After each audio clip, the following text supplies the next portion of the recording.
গাধাকে সৃষ্টি করার পর তাকে বলা হলো সকাল থেকে সন্ধ্যা পর্যন্ত তাকে ক্লান্তিহীন পরিশ্রম করতে হবে। সারা জীবন তাকে পিঠে ভারী বোঝা বইতে হবে, খেতে পাবে শুধু ঘাস, আর তার মাথায় কোনো বুদ্ধি থাকবে না।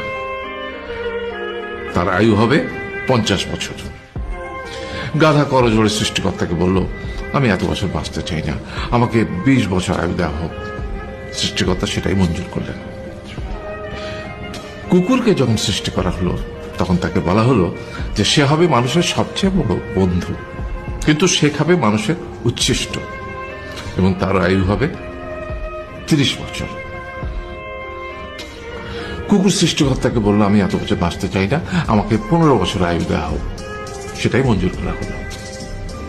এরপর বানরকে বলা হলো, তুমি শুধু গাছের এ ডাল থেকে ও ডালে ঝুল খাবে এবং নানান রকম ফন্দি ফিকির করে মানুষকে আনন্দ দেবে, তোমার আয়ু হবে 20 বছর।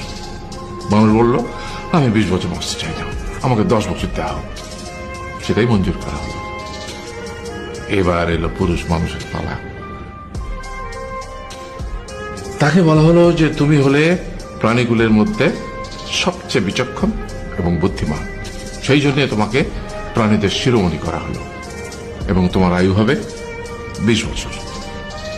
তখন পুরুষ মানুষ বলল, করজোড়ে বলল সৃষ্টিকর্তাকে যে 20 বছর আয়ু অত্যন্ত কম, হে প্রভু, আমাকে ওই গাধার সে যে 30 বছর আয়ু চায়নি সেটা আমাকে দেয়া হোক, ওই যে কুকুর 15 বছর ফিরিয়ে দিয়েছিল সেটাও আমাকে দেয়া হোক, আর যে বানর 10 বছর নেয়নি সেটাও আমাকে দেয়া হোক।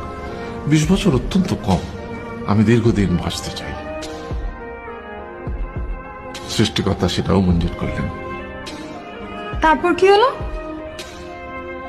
সেই থেকে ছেলেরা পুরুষ মানুষ হিসেবে বাঁচে 20 বছর, তারপরের 30 বছর সংসারের বোঝা পিঠে করে বয়ে বেড়ায়, সেটা কার মতো? গাধার মতো।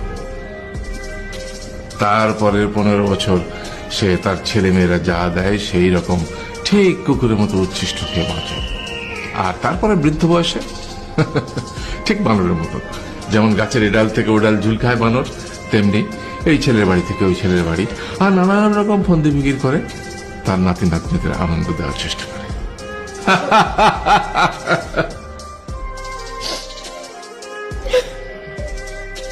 আরে